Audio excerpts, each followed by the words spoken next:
मेरे प्यारे दुर्जन और सज्जन दोस्तों, आज हम किस टॉपिक पे बात करने वाले हैं वो तो तुम समझ ही चुके होंगे। तो जल्दी से आईआईटी बाबा से शुरुआत करते हैं। आईआईटी बाबा कौन है, आईआईटी बाबा क्यों है, ये सब तुम देख ही चुके होंगे। वो सही है या गलत है ये तुम ही डिसाइड करो, क्योंकि तुमसे जो एग्री करेगा वो सही है, जो तुमसे एग्री नहीं करेगा वो गलत है। यही तो सही और गलत की डेफिनेशन है आजकल, क्योंकि सचमुच में क्या सही है, सचमुच में क्या गलत है, इससे किसी को फर्क ही नहीं पड़ता है। आईआईटी बाबा को लेकर लोग दो ग्रुप्स पे बंटे हुए हैं। पहला ग्रुप कहता है उन्होंने बिल्कुल सही किया है, उन्हें ज्ञान की प्राप्ति हो गई है। भाई तुम भी सही काम कर लो, फिर तुम भी ज्ञान की प्राप्ति क्यों नहीं कर लेते। और दूसरा ग्रुप आता है बेसिक ह्यूमन नेचर ग्रुप। ये ग्रुप इस दुनिया में सबकी गलतियां निकालने का ही काम करता है। अब इनके रिश्तेदार भी अगर इनकी कोई गलती पॉइंट आउट कर लें तो इस पे उन्हीं की गलती है, क्योंकि उन्होंने इनकी गलती कैसे पॉइंट आउट कर ली। और तू ये जो वीडियो बना रहा है वो पॉइंट आउट करना नहीं है। दो नकली खांसी जिंदगी की, दूसरों की बात नजरअंदाज करने के लिए। अब आईआईटी बाबा को लेकर मैं अपना ओपिनियन देता हूँ। कुछ लोग इस दुनिया में बहुत ज्यादा ओवरथिंक करते हैं, अपने पास्ट को लेकर के भी बहुत ओवरथिंक करने में लगे रहते हैं।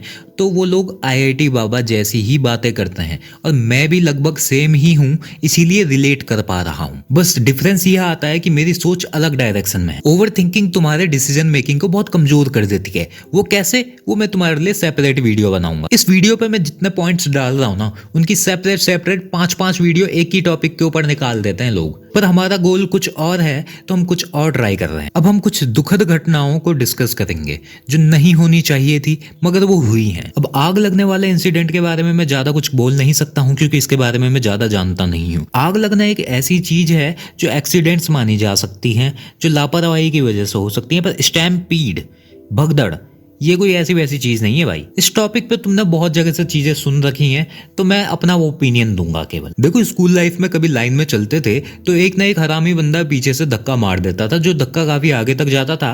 पर दिक्कत ये थी कि हर बंदा अपने ठीक पीछे वाले बंदे को गाली बक रहा होता था। रियल रीजन कोई नहीं देखना चाहता है, सबको ब्लेम गेम ही खेलना है। पता है कैसे? बीजेपी के टाइम पे हुआ है ना, तो इसका कॉलर कांग्रेस वाले पकड़ के बैठ गए हैं।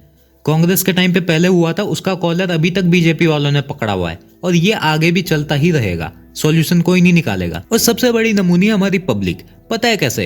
ये रिश्वत दे देंगे जब इनको अपना काम निकालना होता है, पर प्रशासन को गाली भी देंगे कि वो रिश्वत लेते रहते हैं। ये घर पे बैठ के कमेंट्स में प्रशासन को काम करना सिखाते हैं कि ऐसे मैनेज करो, वैसे मैनेज करो, पर ये खुद कुछ काम करने को तैयार नहीं है। तुम पब्लिक के आगे जाके बम बम चिल्ला लेते हो, वो भोले बोलने की जगह भागने लगते हैं। इनका सेंस यही निकल जाता है कि असली बम तो क्राउड ही है। इतनी ज्यादा भीड़ में क्राउड से ज्यादा बम क्या हो सकता है भाई। मान लो कि प्रशासन तुम्हें अच्छे अच्छे सॉल्यूशंस दे भी देता है, तो तुम यही मान के चल लो कि आधी पब्लिक धरने में बैठी रहेगी, आधी पब्लिक सपोर्ट पे रहेगी। यही होगा और कुछ ही नहीं होगा। वैसे ये सब तो छोटी मोटी चीजें हैं। स्टैम्पीड, अरे मक्का मदीना पे भी तो हुई थी, 2000 लोग मरे थे। ऐसी छोटी मोटी चीज हम डिस्कस नहीं करते हैं। अब हम वो बात डिस्कस करेंगे जो पब्लिक को लेके सबसे इंपॉर्टेंट चीज है, सबसे जरूरी इशू, वीवीआईपी एरिया। वीआईपी है तो क्या हुआ, भगवान को लेके तो सब बराबर है ना। अब मैं तुम्हें कैसे समझाऊं इसे?